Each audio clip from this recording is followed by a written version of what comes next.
জানতে হবে। তাহলে এই চারটা জিনিস আমরা একটু দেখি কি আছে। যেমন কাজটা কি, কাজটা হচ্ছে এই যে বলা হয়েছে has no dash in ingredients, কাজটা হচ্ছে প্যাসেজের ভেতর থেকে সিনোনিমাসলি এক্সপ্রেশন থাকবে।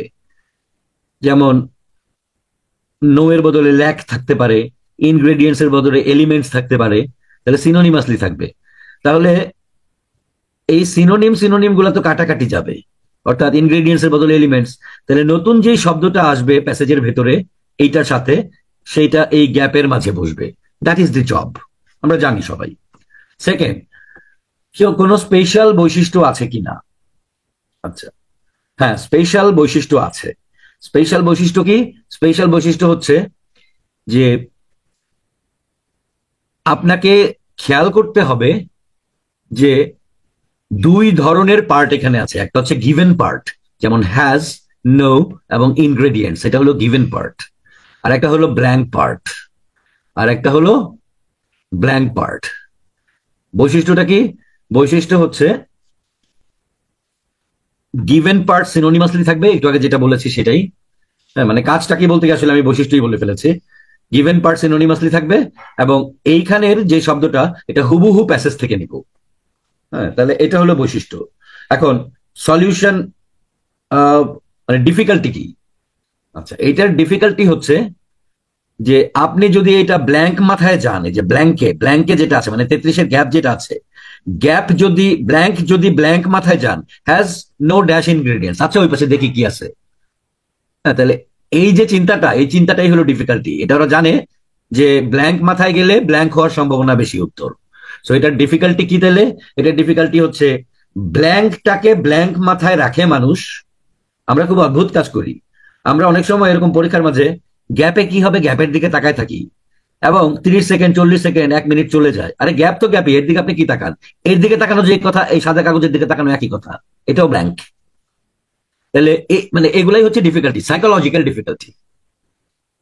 ঠিক আছে, তাহলে ডিফিকাল্টিটা কি? ডিফিকাল্টি হচ্ছে যে ব্ল্যাঙ্ক মাথায় রওনা দেওয়া, এইটাই ডিফিকাল্টি বা ট্র্যাপ। এটা কেমব্রিজ ইউনিভার্সিটির ওরা জানে যে আমরা এই কাজটা করব। তাহলে সলিউশন কি?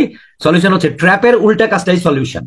দেখেন, খুব সহজ করে বুঝাই দিই, 3 নম্বরের যে ট্র্যাপ বা ডিফিকাল্টি আছে তার উল্টা কাজটাই সলিউশন, মানে সেটাকে এড়ানো, ট্র্যাপকে এড়ানোই তো সলিউশন বা হ্যাক। তার মানে যেহেতু ব্ল্যাঙ্ক মাথায় রওনা দেওয়া যাবে না, কাজেই সলিউশন হচ্ছে ফিল ইন দি ব্ল্যাঙ্কসে সবসময় ব্ল্যাঙ্কে অ্যান্টিসিপেট বা পূর্ব ধারণা করতে হবে যে কি ধরনের শব্দ এখানে হতে পারে। এবং এটি দুই রকম ভাবে হবে। 1 নাম্বার, পার্টস অফ স্পিচ কি হবে এটিও এটিও ধারণা করতে হবে, এবং 2 নাম্বার, শব্দের অর্থটা কি ধরনের হবে সেটিও ধারণা করতে হবে, যে কি ধরনের শব্দ আমি খুঁজছি। আচ্ছা, তাহলে এখন তাহলে পার্টস অফ স্পিচ কি হবে? Has no dash ingredients, no any, এগুলার পরে কোন পার্টস অফ স্পিচ হয় দেখি। সাধারণ গ্রামারের নলেজ কি আছে? এই গ্রামারের নলেজটা শুধু মানে যে এই ফিল ইন দি ব্ল্যাঙ্কসে কাজে লাগবে। পার্টস অফ স্পিচের নলেজটা ফিল ইন দি ব্ল্যাঙ্কস এর জন্য খুব প্রয়োজনীয়। এজেক্টিভ, আচ্ছা, এখন অনেকে বলতে পারেন যে স্যার এগুলো তো ভুলে গেছি। এটাও হইতে পারে, আই নো ভেরি ওয়েল যে কিছু মানুষের হতেও পারে। সহজ উপায় কি জানেন? সহজ উপায় হচ্ছে আপনি আন্দাজে মান্দাজে একটা বসান না, দেখেন বাক্য হয় নাকি। যেমন has no good ingredients, has no bad ingredients, মানে বাক্য তো হচ্ছে। তার মানে গুড ব্যাড যেহেতু এজেক্টিভ, অতএব এখানে একটি এজেক্টিভ হবে। Very simple to understand. মানে প্লাগ ইন মেথড বলে এটাকে, মানে ভেতরে এটা হচ্ছে সকেট, আপনি যে কোনো একটা শব্দ প্লাগের মতো ঢোকান এটার ভিতরে। যদি দেখেন যে গ্রামার ঠিক আছে, সাধারণ গ্রামাটিক্যাল সেন্স কিন্তু সবার মাথার ভিতরেই আছে, এর জন্য বিরাট গ্রামার বিদ হওয়ার কোনো দরকার নাই। Has no good no bad, হ্যাঁ তো বোঝা যাচ্ছে। আচ্ছা, তাইলে এখন পার্টস অফ স্পিচ বুঝলাম যে একটা ইজেক্টিভ হবে। মনের ভিতরে এই প্রশ্ন আসবে না যে পরীক্ষার হলে কি এত সময় আছে?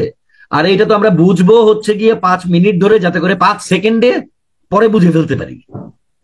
15 মিনিট ধরে বুঝবো যাতে 15 সেকেন্ডে 10 সেকেন্ডে আমরা বুঝে ফেলতে পারি পরে। তাহলে এটা বোঝা খুব একটা বিষয় না, এটা এটা এটা ম্যাটার অফ 1-2 সেকেন্ড, যেখানে একটা এজেক্টিভ লাগবে। আর আরেকটা কি? এখন দেখেন, আর্গুমেন্টস এগেইনস্ট হোমিওপ্যাথি, তার মানে এই 33, 35, 36, 39 যেগুলা বাম পাশে আছে, বাম কলামে আছে, যেগুলো বাম কলামে আছে, সেগুলো টোটাল বিষয়টা হোমিওপ্যাথির এগেইনস্টে যেতে হবে। এগেইনস্টে মানে টোটাল কথাটা হোমিওপ্যাথিকের এগেইনস্টে যেতে হবে। তাহলে এই 33-এ কি পজিটিভ জাতীয় শব্দ হবে নাকি নেগেটিভ জাতীয় শব্দ হবে? কোন জাতীয় শব্দ হলে টোটাল কথাটা হোমিওপ্যাথির বিরুদ্ধে যাবে?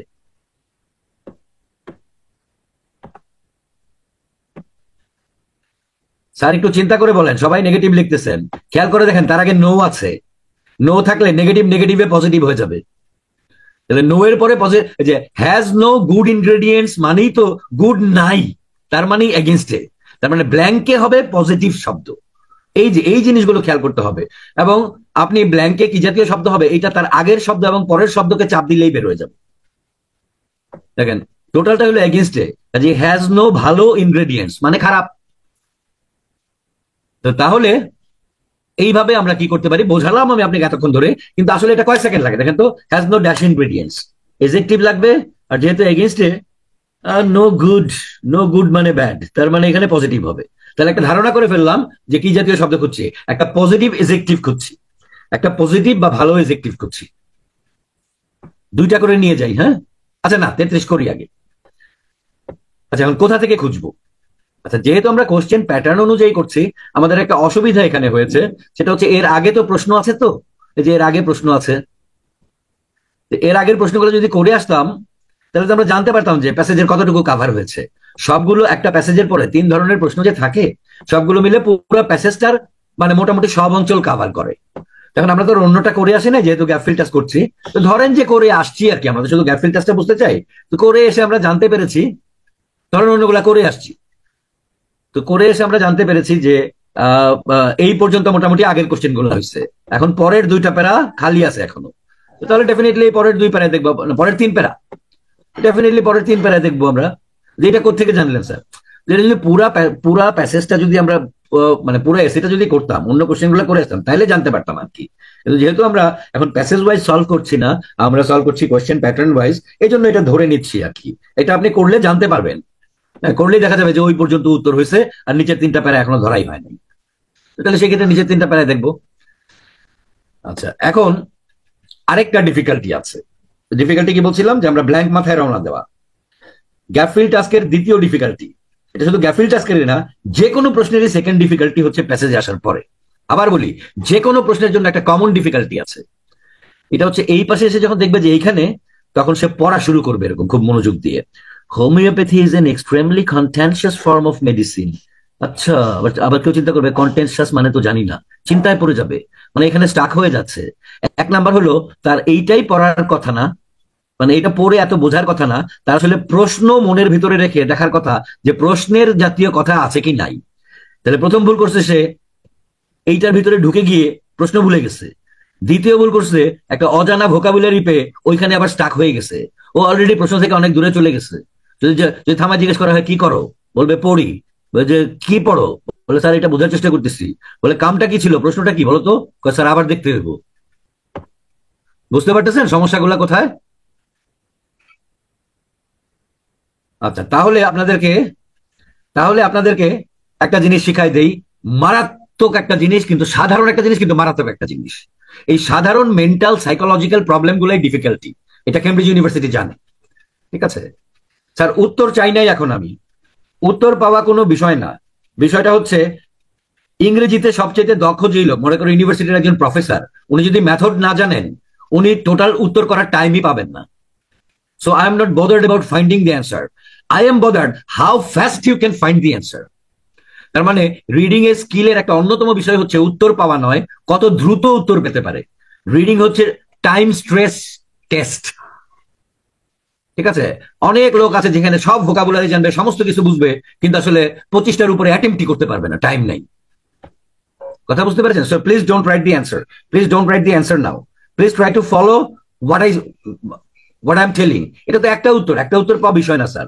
আপনি আস্তে আস্তে শিখবেন কি করে সবগুলো উত্তর আপনি দ্রুত সময়ের ভিতরে আপনি মানে পেতে পারেন, সেইটাই আমি শেখানোর চেষ্টা করছি।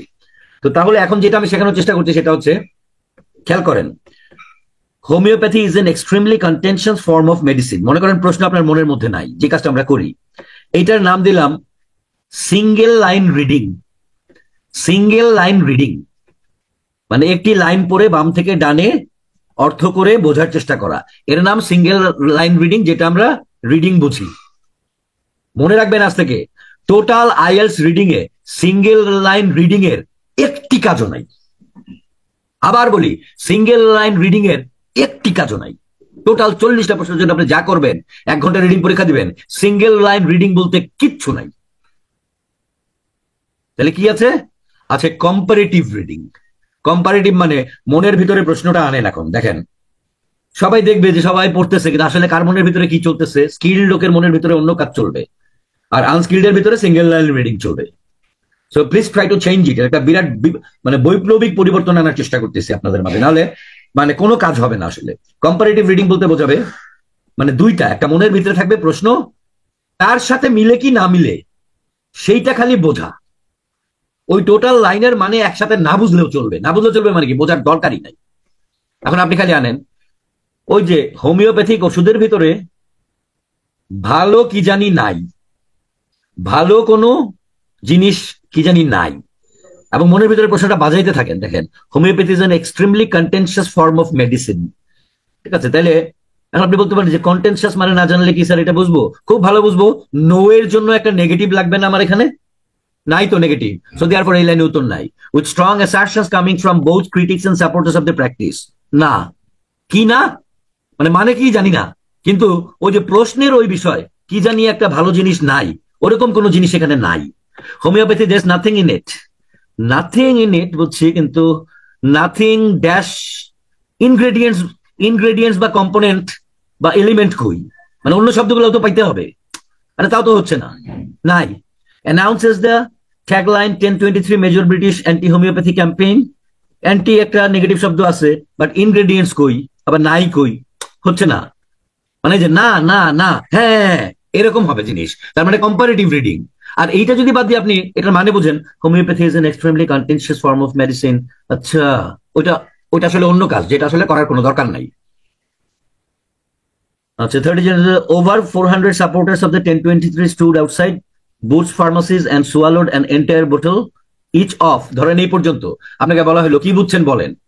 যদি আপনি বলতে পারেন কি বুঝছেন, কি বুঝছেন এখান থেকে, তাহলে আপনি সিঙ্গেল লাইন রিডিং বেশি করে আসছেন। আর যদি বলেন যে স্যার কি বুঝছি তেমন কিছু বলতে পারতেছি না, কিন্তু ওই প্রশ্নের ওই শব্দগুলা যে নাই এখানে বা সিনোনিম নাই, এইটা বুঝছি, তাইলে আপনি স্কিল রিডার। আমার কথাটা কি বোঝা গেছে sir? Is it clear now? Is it clear now? আপনি প্রশ্নটাকে মনের ভিতরে বার্নিং রেখে কম্পেয়ার করে রিড করবেন, এবং এক্সাক্ট শব্দ আশা করবেন না, সিনোনিমাস ওই ধরনের অর্থ আশা করবেন। এখন দেখেন, now your reading skill would be changed. Over 400 an entire bottle each of homeopathic pills in an attempt to raise awareness about the fact that these remedies are made of sugar and water with no, এই যে no এর মতো পাইছি, components for ingredients, components। এই যে দেখেন, এখন প্রশ্নের নো, মাঝখানে গ্যাপ, অ্যাক্টিভ, প্রশ্নের ইনগ্রেডিয়েন্টস, কম্পোনেন্টস। প্রশ্নটাকে এখানে দেখতে পাচ্ছেন না, যে no dash ingredients, and therefore the answer is active. ধরা পড়ছে? এখন আমি বুঝাইলাম এতক্ষণ ধরে আপনাকে, বাট আসলে যখন আপনি এটা বুঝে যাবেন, তাহলে এখানে কম্পারেটিভ রিডিং করতে আছে কি নাই করতে আপনার ওই অর্থ বোঝার চাইতে অনেক কম সময় লাগতো, অনেক কম সময় লাগবে। আশা করি বোঝা গেছে। এর পরেরটা তাহলে আমরা এইভাবে আনার চেষ্টা করব। এইটাই হচ্ছে হ্যাকিং, এইটাই হচ্ছে hacking. There is the difference, here lies the difference. আমি কিভাবে করি আর আপনি কিভাবে অর্থ বুঝে বুঝে রাইটারের কথা বোঝার চেষ্টা করেন। রাইটারের কথা বোঝাও আপনার কাজ না, আপনার কথা বোঝা মানে আপনার কাজ হচ্ছে প্রশ্নের উত্তর ছিনতাই করে নিয়ে আসা কম্পেয়ার মেথডে। That is called reading skill. ঠিক আছে? আচ্ছা দেখেন, does not become dash taken in large quantities. আচ্ছা, এই বিকামের পরে কি পার্টস অফ স্পিচ হবে? দ্রুত লিখেন। বিকামের পরে কোন পার্টস অফ স্পিচ হবে? দ্রুত দ্রুত লিখেন, চ্যাটে লিখেন।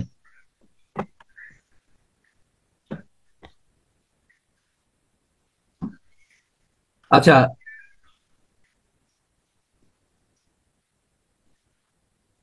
ডাজ নট বিকাম সিক, তো তার মানে এজেক্টিভ। আবার নাউন কেমনে? Does not become, does not become, does not become ধরেন মেডিসিন। আচ্ছা, মনে রাখবেন বিকাম এম ইজ আর, একটু খেয়াল করেন sir, become am is are linking verb যেগুলো আছে, সিম অ্যাপিয়ার, তারপরে যদি কখনো নাউন হয় তাহলে কাউন্টেবল নাউন হলে তার আগে একটা আ হবে, ঠিক আছে, বা একটা আর্টিকেল দা হবে। আর যদি কোনো কিছু আ বা দা না থাকে, আ বা দা যদি না থাকে, তাহলে অবশ্যই একটি এজেক্টিভ হবে। যেমন দেখেন, আই এম ডক্টর হয় না, আই এম আ ডক্টর হয়। আবার একই সাথে আই এম সিক হয়, এগুলো খেয়াল করেন নাই কখনো? তাহলে এম এর পরে সিক হচ্ছে, যদি সিঙ্গেল ওয়ার্ড হয় বা মানে কোনো আর্টিকেল না থাকে, তাহলে এজেক্টিভ হয়। আর যদি আই এম এ ড্যাশ থাকতো, তাহলে অবশ্যই এখানে আই এম এ সিক হতো না, এখানে একটা নাউন হতো। তাহলে টু বি ভার্বের পরে বিকামও টু বি ভার্বের মতো মানে ইউজ হয়। টু বি ভার্বের পরে যদি একটা আর্টিকেল থাকে তখন নাউন হয়, যদি আর্টিকেল না থাকে তখন এজেক্টিভ হয়। কি মনে থাকবে স্যার? এই জিনিসগুলো তো আপনার কমনলি কাজে লাগবে, শুধু এই প্রশ্নের জন্য তো না। তাহলে এজেক্টিভ হবে। এবারে ধাম করে লিখবেন না, উপরে হলো arguments for homeopathy.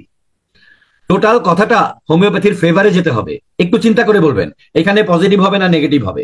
Does not become, does not become positive, তার মানে আপনি পজিটিভই বলেন, ডাজ নট বিকাম পজিটিভ মানে নেগেটিভ, তাহলে তো ফেভারে হলো না। ডাজ নট বিকাম নেগেটিভ, তার মানে সাম ওয়ার্ড পজিটিভ। সো অ্যাগেইন আ নেগেটিভ, মানে এখানে হবে নেগেটিভ ওয়ার্ড। তার মানে I am looking for A negative adjective,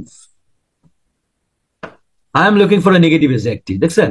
এখন তাহলে সিনোনিম হবে কার, মানে যে ম্যাচিং কিওয়ার্ড কোনটা হবে? যেমন যে ইনগ্রেডিয়েন্টস এর ম্যাচিং কিওয়ার্ড ছিল কম্পোনেন্ট, তাহলে এখানে ম্যাচিং কিওয়ার্ড কার হবে? কোন শব্দটার ম্যাচিং কিওয়ার্ড হবে, মানে কোন শব্দটা সিনোনিমাসলি হবে? লার্জ কোয়ান্টিটি, এইটার সিনোনিম হবে, ঠিক আছে? তাহলে এই লার্জ কোয়ান্টিটির সিনোনিম থাকতে হবে এখানে, তাইলে বুঝবো যে এটার উত্তর পাচ্ছি। তাহলে এখন দেখেন, তাহলে দুইটা জিনিস দিয়ে আমি উত্তরটাকে ধরবো। একটা হচ্ছে একটা নেগেটিভ এজেক্টিভ, বাট ওই লার্জ কোয়ান্টিটির সিনোনিমের সাথে।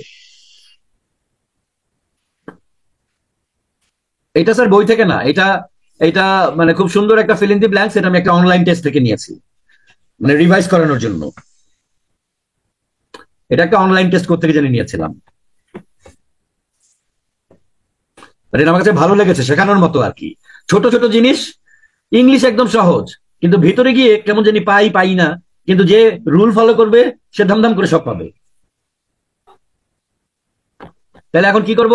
একটা নেগেটিভ এজেক্টিভ খুঁজবো এবং লার্জ কোয়ান্টিটিতে সিনোনিম খুঁজবো। আর অত কিছু রাইটারের কথা এত না বুঝলেও চলবে। এইখানে পাইছিলাম। তাহলে এখন এখান থেকে দেখবো। আবার অর্থে হারায় যাবেন না, এই পুরানো খাসিলত মনের ভেতর থেকে দূর করা অনেক কষ্ট কিন্তু স্যার, বলে দিলাম। এই বলে দেওয়ার পরে দেখবেন কি আপনি এখানে এসে আবার বোঝাবুঝি শুরু করে দিচ্ছেন। এখানে এসেই তাহলে আমরা একটা এক্সারসাইজ বানাই ফেলি, পরীক্ষা পর্যন্ত এটা চলবে, ফাইনাল পরীক্ষা পর্যন্ত চলবে। প্রশ্ন ওই পাশ থেকে এনে এই পাশে এসে যখন বুঝবো যে এখানে উত্তর চেক করব, ওইখানে একটা দম নেবো আমরা, ঠিক আছে? এটা আমরা আমাদের একটা সিগন্যাল দেবো আর কি, নাহলে ভুলে যাবো। যেমন ওখানে হয়েছিল, এখানে দিস পড়া শুরু করবো না, টেক এ ব্রেথ, ঠিক আছে, মানে জোরে না, মানে মনে মনে take a breath and take the question in your mind. অথবা ওই যে যা নিয়ে রওনা দিছিলাম ওটাকে মনের ভিতরে বাজান, নেগেটিভ এজেক্টিভ এবং বেশি করে খাইলে কি হয় না, এইটা আছে কি নাই। This defender of homeopathy say is entirely the point. না, না, তাই না? Homeopathic products do not rely on ingredients, do not rely on ingredients that become toxic. So toxic বা বিষাক্ত, এইটা একটা নেগেটিভ ওয়ার্ড, নেগেটিভ এজেক্টিভ। এবং লার্জ কোয়ান্টিটির সিনোনিম কি এখানে? লার্জ কোয়ান্টিটি হচ্ছে high doses, and therefore the answer is toxic. আপনার এত মানে বোঝার লাগছে? ফিল ইন দি ব্ল্যাঙ্কস এর জন্য এত মানে বোঝা লাগছে? এটা কিন্তু অঙ্কের মতো ম্যাজিক স্যার।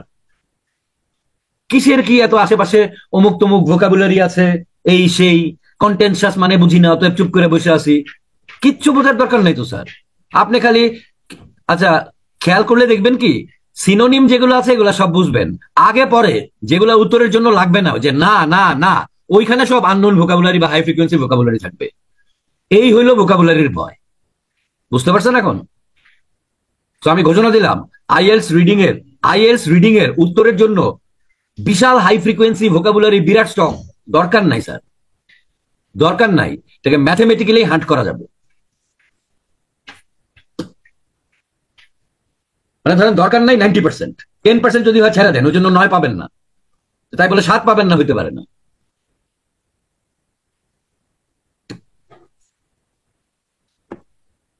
আচ্ছা, ম্যাটেরিয়ালের কথা একজন জিজ্ঞেস করেছেন, আমি পরে বলছি। হ্যাঁ, এই ক্লাসের ফ্লো এর ভিতরে এটা বলবো না এখন। হ্যাঁ, ম্যাটেরিয়ালস এর কথা আমি পরে বলবো, আমার মনে আছে। হ্যাঁ, সিরিয়ালি এটা একটা রেলেভেন্ট কোয়েশ্চেন, লিখে রাখেন। একজন প্রশ্ন করেছেন সব কোশ্চেনের উত্তর কি সিরিয়ালি পাবো কিনা, মানে আগেরটা আগে পরেরটা পরে এইভাবে পাবো কিনা। লিখে রাখেন, 3টা স্টার দেন কাগজে, 3টা স্টার দেন। 3টা স্টার দিয়ে পারলে 3টা স্টারে আবার গোল্লা দেন কয়েকটা, মানে এটা যাতে চোখে পড়ে।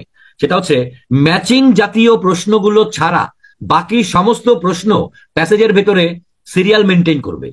যেমন এই ফিল ইন দি ব্ল্যাঙ্কস এর জন্য এই 34 থেকে 40, 34-এর পরের অঞ্চলে 35 পাবেন, 35-এর পরের অঞ্চলে 36 পাবেন, কখনোই আপনি 36-কে 35-এর উপরে পাবেন না।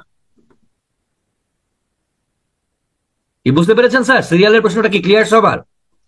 একটি নির্দিষ্ট ধরনের প্রশ্নের জন্য ম্যাচিং জাতীয় প্রশ্ন ছাড়া, ম্যাচিং কয়েক ধরনের আছে, ম্যাচিং জাতীয় প্রশ্ন ছাড়া বাকি সমস্ত প্রশ্নের উত্তর প্যাসেজের ভেতরে আগেরটা আগে পরেরটা পরে। ঠিক আছে, ম্যাচিং জাতীয় প্রশ্ন ছাড়া, ম্যাচিং কয়েক জাতীয় আছে আমরা চিনবো পরে, খালি আপাতত লিখে রাখেন ম্যাচিং জাতীয় প্রশ্ন ছাড়া বাকি সমস্ত ধরনের প্রশ্ন, বাকি ধরনের প্রশ্নগুলো সবাই সিকোয়েন্স মেনটেন করে, প্যাসেজের ভেতরে উত্তর সিরিয়াল মেনটেন করে। ভেরি সিম্পল কথা। ম্যাচিং জাতীয় প্রশ্ন ছাড়া, ম্যাচিং জাতীয় প্রশ্ন ছাড়া বাকি ধরনের প্রশ্নগুলোর উত্তর প্যাসেজের ভেতরে সিকোয়েন্স মেনটেন করে বা সিরিয়াল মেনটেন করে।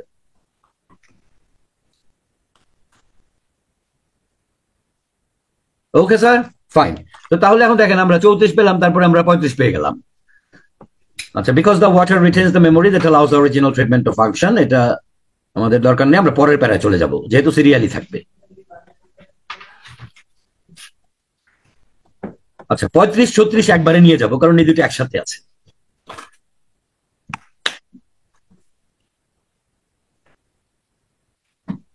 আচ্ছা, এটা কিন্তু একই লাইনের ভেতরে দুইটা, প্যাসেজের ভেতরে যে একই লাইনে থাকবে এমন কোনো কথা নাই, 2-3টা লাইনের ভিতরে এই দুইটা থাকতে পারে।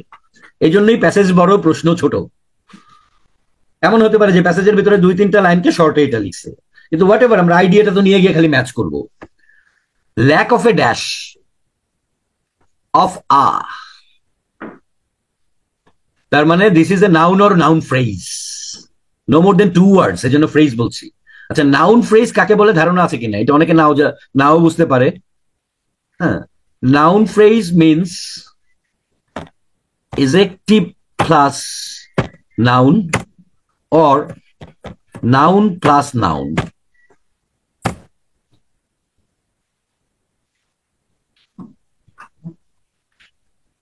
হ্যাঁ, বা ডিটারমিনার প্লাস নাউন হতে পারে, দাটা এগুলো হতে পারে।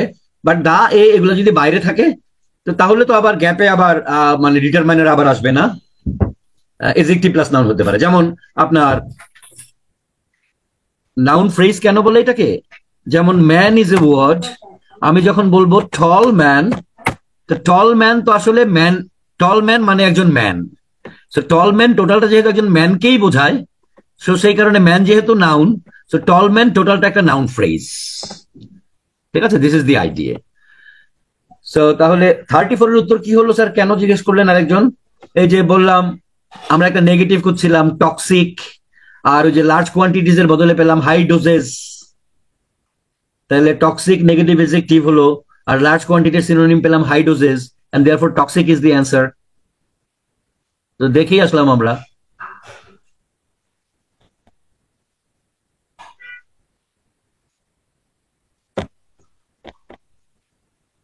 এটা তো না বোঝার কারণ ছিল না কারো। এই যে do not rely on ingredients, যে তার পরের অঞ্চল থেকে দেখলাম দ্যাট বিকাম টক্সিক, আমি তো খুঁজছিলাম একটা নেগেটিভ এডজেক্টিভ, এখানে কোনো নেগেটিভ এডজেক্টিভ ছিল না, তাহলে টক্সিককে নেগেটিভ এডজেক্টিভ ধরেছি। বাট শিওর করব হচ্ছে ম্যাচিং কিওয়ার্ড দিয়ে, মানে প্রশ্নের বাকি অংশ দিয়ে, লার্জ কোয়ান্টিটিজ এর বদলে আছে অ্যাট হাই ডোজেস, তাহলে অ্যাট হাই ডোজেস আর লার্জ কোয়ান্টিটি কাটাকাটি, গিভেন অংশ বা দেয়া অংশ, গ্যাপে হবে টক্সিক। কি ক্লিয়ার সবাই?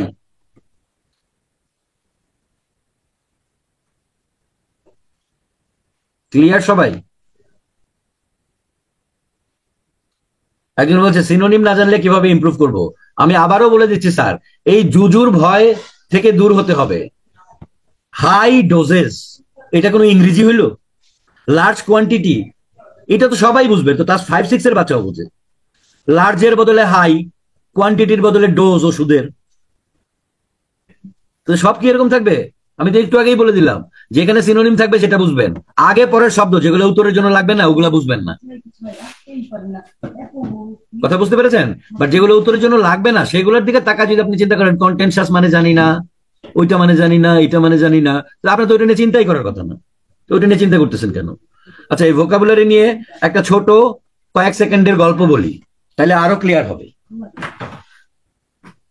একটা লম্বা টানেল, একটা লম্বা টানেল বা সুড়ঙ্গ আছে।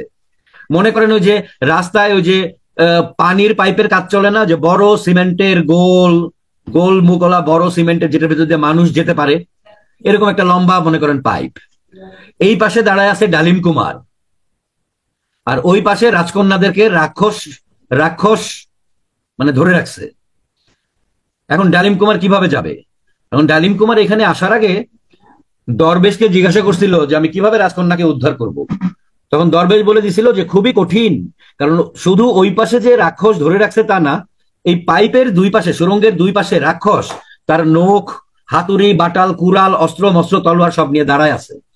তো বললো তাহলে যাবো কেমনে? বললো যে তাহলে যাবো কিভাবে? তো বললো যে যাওয়ার একটাই উপায় আছে, সেটা হচ্ছে তুমি সোজা হেঁটে ওই পাশে যদি যেতে পারো, যদি ডানে বামে মাথা না ঘুরাও, মানে ওদের দিকে না তাকাও, তো তাহলে ওদের ক্ষমতা নাই তোমাকে আক্রমণ করবে। ওদের ক্ষমতা তখনই আসবে যখন তুমি ডানে ঘাড় ঘুরাবা অথবা বামে ঘাড় ঘুরাবা। এটাতে আমি কেন বললাম? ডালিম কুমার হচ্ছেন আপনি, পাইপের দুই পাশের এই রাক্ষস খোকস হচ্ছে অজানা ভোকাবুলারি, অজানা ভোকাবুলারি। ওর দিকে তাকাইছেন তো মরছেন। রাজকন্যাকে আর উদ্ধার করা হবে না, রাজকন্যা হচ্ছে আপনার উত্তর। আমি কি বুঝাইতে পারছি? আমি কি বুঝাইতে পারছি স্যার? আমি আপনাকে গ্যারান্টি দিলাম 90% ক্ষেত্রে আপনার যে সিনোনিম গুলো আছে উত্তরের জন্য যেটা লাগবে সেটা সবাই বুঝবে, কিন্তু উত্তরের জন্য যা লাগবে না সেখানে অনেক মানে আপনার অজানা শব্দ ভর্তি থাকতে পারে। এটাই ডালিম Kumar case.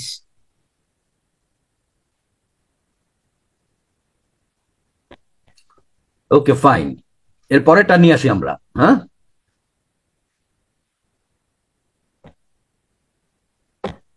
Lack of a dash.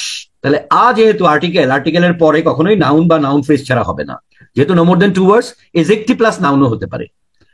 কিন্তু এটা কি পজিটিভ হবে না নেগেটিভ হবে? কারণ এটা এগেনস্টে যেতে হবে। তাহলে ল্যাক মানে নো অথবা নাই, তাহলে নাই পজিটিভ মানে এগেইনস্ট। তাহলে I am looking for a noun or a noun phrase which is a positive one, যার অভাব আছে অথবা নাই। নাম্বার ওয়ান, মানে 35-এর জন্য নাম্বার 1 পয়েন্ট। এই অভাবের কারণে কি হয়? Success or failure of treatment, treatment ঠিক হবে নাকি মানে ফেইলিওর হবে, এটা ডিফিকাল্ট টু কি জানি একটা। তাহলে আগে পার্টস অফ স্পিচ দেখি। Difficult to, to plus verb, তাহলে এখানে একটা ভার্ব, তাহলে দুইটা মিলে এখন দাঁড়াবে কোন একটা পজিটিভ নাউন বা নাউন ফ্রেজের অভাবে কি জানি একটা করতে কঠিন হয়।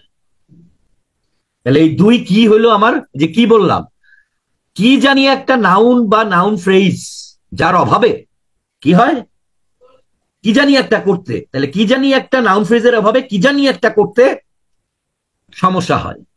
তাইলে এই ডিফিকাল্টের একটা সিনোনিম পাওয়া যাবে, ল্যাকের একটা সিনোনিম পাওয়া যাবে, তাই না? এখানে একটা নেগেটিভ শব্দ পাওয়া যাবে, আবার এখানে একটা ডিফিকাল্টিজ আসবে।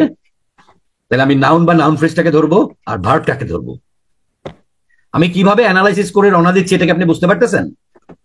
এই অ্যানালাইসিসটা করা শিখতে হবে, তাহলে আপনার রিডিং স্কিল, এই ফিল ইন দি ব্ল্যাঙ্কস এর এই সলিউশন মেথডটা আপনি পাবেন।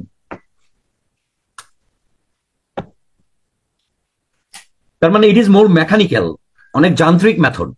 হিউম্যান বিইং হইলেই আপনি অর্থ, ভোকাবুলারি, ঠিক আছে, অর্থ ভোকাবুলারি, তারপরে বাম থেকে ডানে পড়ে টোটালি তার মানে হারায় যাবেন। এখানে ইমোশনাল হলেই হারায় যাওয়া। আপনি মনে করবেন আপনি একটা রিডিং এর উত্তর বের করার যন্ত্র। Follow the rules, find the answer, follow the rules, find the answer. তাহলে যে ল্যাকের বদলে একটা কিছু শব্দ পাবো, তারপরে যে ডিফিকাল্টের বদলে একটা কিছু পাবো, বাট এই ডিফিকাল্ট আর ল্যাকের যে সিনোনিম হবে, সিনোনিম সিনোনিম তো কাটাকাটি।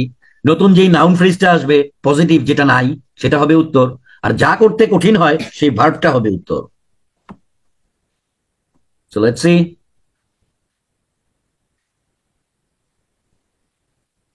তাহলে মনের ভিতরে কি থাকবে? মনের ভিতরে হচ্ছে কোনো একটা পজিটিভ নাউন বা নাউন ফ্রেজ যেটা অভাব আছে, অভাব আছে বা নাই। Critics also point out that, তার মানে এই যে আরেকটা প্রবলেম বলবে critics, সমালোচকরা, fact that homeopathic preparations have no systematic design to them. No হচ্ছে lack বা অভাব, systematic design is adjective plus noun, a noun phrase, therefore systematic design উত্তর। যদি কিনা এইটার কারণে কোনো একটা কাজ করতে ডিফিকাল্ট হয় বাকি অংশ, সিস্টেমেটিক ডিজাইন উত্তর হবে, কারণ নো বা ল্যাক ইয়ে হয়ে গেছে।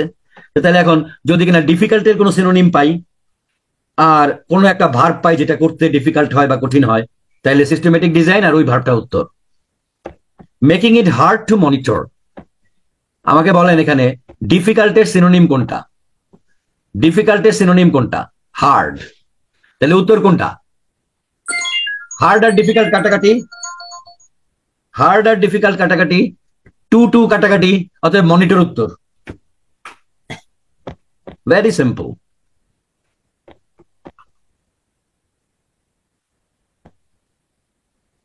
তাহলে এবার একটু স্পিড আপ করা যাবে না স্যার? এবার একটু স্পিড আপ করি আমরা। 37 remedies can be try out with no risk of, আচ্ছা এখানে কি পজিটিভ হবে না নেগেটিভ হবে? এটা টোটালটা হোমিওপ্যাথির ফেভারে হতে হবে। নো রিস্ক অফ মানে বলেন যে কিসের রিস্ক না থাকলে হোমিওপ্যাথির ফেভারে যায়? No risk of a negative মানে নো রিস্ক অফ, মনে করেন যে মানে মানে প্যাচে পড়ার সম্ভাবনা নাই, তাহলে প্যাচ ইজ নেগেটিভ, তাহলে প্যাচে পড়ার সম্ভাবনা নাই, নো রিস্ক তো বলে দিচ্ছে, প্যাচে পড়ার সম্ভাবনা নাই তার মানে হচ্ছে গিয়ে পজিটিভ বা ফেভারে। তাহলে মানে আন্দাজে একটা মানে আমি জাস্ট পজিটিভ নেগেটিভ বোঝানোর জন্য যে কোনো একটা কিছু বসাবো, আমি তো উত্তর খুঁজতেছি না এখন। মানে যদি বসাইলে মেক সেন্স করে, মেক সেন্স করা মানে কি, যদি হোমিওপ্যাথির ফেভারে আসে, আপনি পজিটিভ বসান একটা নেগেটিভ বসান, with no risk of, with no risk of ভালো, আরে ভালোর আবার রিস্ক হয় নাকি? তাহলে রিস্কই তো হচ্ছে কি বলে দিচ্ছে no risk of a negative thing, তাহলে এখানে একটা নেগেটিভ ওয়ার্ড হবে নো রিস্ক অফ সামথিং। আচ্ছা বাট নেগেটিভটা কি? এজেক্টিভ, এজেক্টিভ নাকি noun? No risk of, of is preposition, প্রেপোজিশনের পরে কি হয়? প্রেপোজিশনের পরে নাউন বা নাউন ফ্রেজ, নাউন বা নাউন ফ্রেজ, রাইট। তাহলে কিসের রিস্ক ছাড়া, তাহলে নাউন বা noun phrase. Treatment tackles and not just. আচ্ছা আপনাদেরকে আরো একটা মেথড শেখাই। কখনো কখনো দেখা যাবে কি যে 6-7টার ভিতরে একটা একটা কেমন জানি লাগতেছে, মিলতেছে না, তখন কি করবেন জানেন? ট্রিটমেন্ট, ট্যাকেল এগুলা বাদ দিয়ে নতুন যেই শব্দটা আসবে কাছে ওইটাই উত্তর। এটা হলো সবচেয়ে র মেথড, যদি কখনো বিপদে পড়েন আর কি, যদি কখনো বিপদে পড়েন তাহলে সবচেয়ে র মেথড হলো নতুন যেই শব্দটা ওর ভেতরে থাকবে, কারণ ব্ল্যাঙ্ক মানেই তো নাই, আর নাই মানেই নতুন, নাই এর বদলে নতুন আসবে, ব্ল্যাঙ্কের বদলে তো নতুন শব্দই আসবে। তাহলে ট্রিটমেন্ট ট্যাকেল এগুলোর সাথে যে নতুন শব্দটা আসবে সেটা সেটা উত্তর হবে। তাহলে এখন দেখি কিসের রিস্ক নাই। আচ্ছা দেখি এখন এখানে যে নন টক্সিক মানে কই, মনিটর। আচ্ছা তারপরে থেকে দেখবো while results may be less certain they argue, মানে বোঝার চেষ্টা করবো না কিন্তু, যা বুঝি বুঝি, যা বুঝি বুঝি না, খালি দেখবো কিসের রিস্ক নাই, কোন নেগেটিভ জিনিসের রিস্ক নাই। The non-toxic nature of homeopathy means that practitioner and patient can experiment until they find something that works without concern for side effects. আচ্ছা তাহলে যে উইদাউট হলো গিয়ে নো এর বদলে without, without no lack, without, without concern for side effects, মানে যে এইটার এখানে রিস্কের কোনো সিনোনিম নাই, বাট এই যে কনসার্ন মানে উদ্বেগ। সো দেখেন no risk, no, without, concern, risk, নতুন শব্দ সাইড এফেক্টস। এরপরেরটা কি?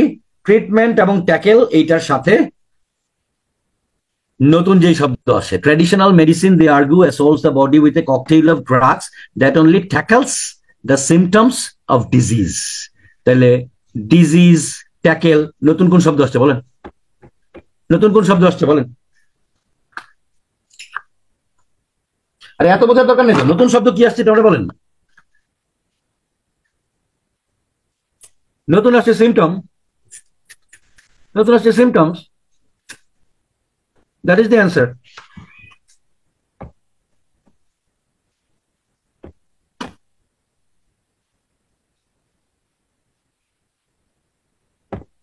এখন দেখবেন আস্তে আস্তে আপনি পাকা হবেন আরো।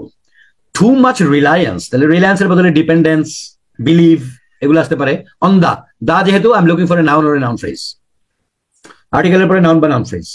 সাথে সাথে কিন্তু সবসময় নাউন খালি চিন্তা করবেন না, নো মোর দেন 2 ওয়ার্ডস যদি হয় তাহলে নাউন ফ্রেজ করতে হবে, নো মোর দেন 2 ওয়ার্ডস বা 3 ওয়ার্ডস। আর যদি নো মোর দেন 1 ওয়ার্ড হয় তাহলে সিঙ্গেল নাউন, নাউন ফ্রেজ আর আসবে না, ফ্রেজ মানেই মোর দেন 1 ওয়ার্ড। তাহলে কিসের উপরে বেশি ডিপেন্ডেন্সের কারণে বা নির্ভরতার কারণে সাইকোলজিক্যালি মানে মেন্টালি কাজ বেশি করে, বাট ফিজিক্যালি মানে ওষুধ যেভাবে শারীরিকভাবে কাজ করে সেইভাবে কাজ করেন, নট ফিজিক্যালি। মানে ওষুধ খাইলাম ফিজিক্যালি তো কাজ করার কথা, কিন্তু আসলে সাইকোলজিক্যালি কাজ করে, মানে মেন্টালি সুস্থ হয়ে যায়। তাহলে কিসের উপরে বেশি নির্ভরতার কারণে এই মেন্টালি আসলে হোমিওপ্যাথিক কাজ করে, বাট হয়তো ফিজিক্যালি কাজ করে না। তাও যদি না বুঝেন, লাস্ট রিসোর্ট কি, লাস্ট রিসোর্ট এই কথাগুলার আগে পরে সাথে যে নতুন শব্দ আসবে সেটা হলো শেষ উপায়। এটা আরেক উপায় শেখা দিলাম, বাট এটার উপরে ডিপেন্ড করবেন না, আমি যেভাবে বলছি ম্যাচ করেই করবেন। যদি আপনার একটু কনফিউশন লাগে তাহলে জাস্ট একটা মাথা ছাড়া দিবেন, প্রশ্নে আসবেন, এসে খালি ওই শব্দগুলো নিয়ে নতুন শব্দ নিয়ে উত্তর বের করে দিবেন, শেষ। তাহলে বেশি নির্ভরতা মেন্টালি কাজ করে, শারীরিকভাবে বা ওষুধ শারীরিকভাবে যেভাবে কাজ করে সেটা করে না। আর 40 কি, proven to work on people who are. তাহলে হু আর বলতে যে পিপলের বৈশিষ্ট্য বুঝাইছে এখানে, ঠিক আছে। হু আর যেহেতু ইয়ে নাই, যেহেতু আপনার কোনো আর্টিকেল নাই, অতএব কি হবে, এজেক্টিভ হবে। যে বলছিলাম টু বি ভার্বের পরে এজেক্টিভ হবে। তাহলে কি ধরনের লোকের উপরে এটা কাজ করে? তাহলে প্রথমে কি দেখেন, মনে রাখতে পারি কিনা, কোশ্চেন মনে রাখা একটা বিরাট বড় স্কিল, নাহলে সিঙ্গেল রিডিং হয়ে যাবে, সিঙ্গেল লাইন রিডিং হয়ে যাবে কিন্তু পরে, যেটা আমাদের জন্য সবচেয়ে ভয়ঙ্কর ক্ষতিকর কাজ। কারণ প্রশ্ন ভুলে গেলে আসলে আপনি কি করতেছেন? আপনারা কি খবরের কাগজ পড়তে দিছে? আপনার তো উত্তর বের করাই একমাত্র কাজ। তাহলে প্রশ্ন ভুলে গেলে আপনি উত্তর কেমনে বের করবেন? কাজে carrying the question in mind is the greatest skill. সবকিছুর জন্য আর কি, সব ধরনের প্রশ্নের জন্য কমন। তো সব ধরনের প্রশ্নের জন্য দুইটা জিনিস বলছি, এটা carrying the question in mind, আর 2 নম্বর প্যাসেজের ভিতরে গিয়ে কোশ্চেনটাকে ক্যারি করে কম্পারেটিভ রিডিং করা। এটা সব ধরনের প্রশ্নের জন্য কমন কাজ, প্রশ্ন থেকে প্যাসেজে রওনা দেওয়ার পরে। তাহলে 1 নম্বর কি ছিল, ওই যে মেন্টালি কাজ করে শারীরিকভাবে কাজ করে না, কিসের উপরে নির্ভরতার জন্য, নতুন শব্দ কোনটা। আচ্ছা, দুইটা মিলিয়ে একবারে করেন, নতুন শব্দ কোনটা সহ, মানে ওই সিনোনিম সহ, আর নতুন শব্দ কোনটা এটাও সাথে যোগ করে দেন, তাহলে আরো কনফার্ম হবে আর ডাবল টাইম লাগবে না। আর আরেকটা হচ্ছে কোন ধরনের মানুষের জন্য, যেটা এজেক্টিভ, নতুন এজেক্টিভ নতুন একটা শব্দ থাকবে, যে কোন টাইপের মানুষের জন্য এটা বেশি কার্যকরী। তাহলে যেহেতু আর এক প্যারা আছে, কাজেই we look for the last para. Finally critics allege that when homeopathy has produced good results, meaning এ হারা যাবেন না। প্রশ্নর মানে প্রথমে যেটা নিছিলেন, মানে 39 নাম্বার মনে রাখেন, মেন্টালি কাজ করে ফিজিক্যালি কাজ করে না, কিসের উপরে, মানে কিসের উপরে ডিপেন্ডেন্সের জন্য। These are exceedingly dependent on the placebo effect. অনেক সময় আপনার যেগুলো ম্যাচ করবে সেগুলো আগে আসবে না, উত্তর আগে চলে আসতে পারে। কাজে নিউ ওয়ার্ড পাইলে এটারে পকেটে পড়বেন। Placebo effect is a noun phrase, আমি বলছিলাম যে নাউন ফ্রেজ হতে পারে, এটারে পকেটে রাখেন। উত্তর এটা হবে যদি কিনা এইটার কারণে মেন্টালি কাজ করে, ফিজিক্যালি কম কাজ করে। and cannot justify the resources, time and expense that the homeopathic tradition absorbs. বলছিলাম অনেক সময় একাধিক লাইন লাগবে। আবার the placebo effect is a term that describes beneficial outcomes. Beneficial outcomes তার মানে হচ্ছে গিয়ে কাজ করে from a treatment that can be attributed to the patient's expectations. Expectations is a mental thing concerning the treatment. মানে ট্রিটমেন্টের ব্যাপারে তার যে আশা, মানে ভরসা, এক্সপেকটেশন, সেইটা দিয়ে কাজ করে বলে। রাদার দেন মানে যেটা কাজ করে না, রাদার দেন মানে কি, ওইটা না বরং আগেরটা। Rather than from the treatment itself. Treatment itself মানে ওষুধ খাইলে শরীরে যেমন কাজ করে। And therefore the answer is what? The answer is what?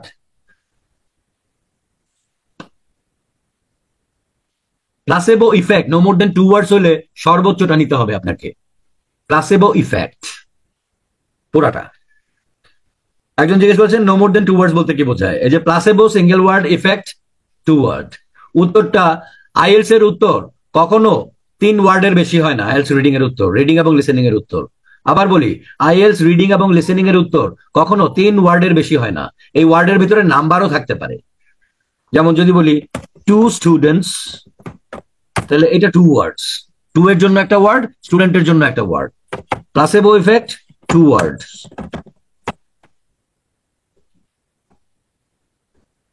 যদি বলে নো মোর দেন 1 ওয়ার্ড আর উত্তর পান টল ম্যান, এখন উল্টাটা বলতেছি, no more than 2 words but উত্তর পেয়েছেন টল ম্যান ভেতরে, তাহলে এজেক্টিভ বাদ, উত্তর হবে ম্যান।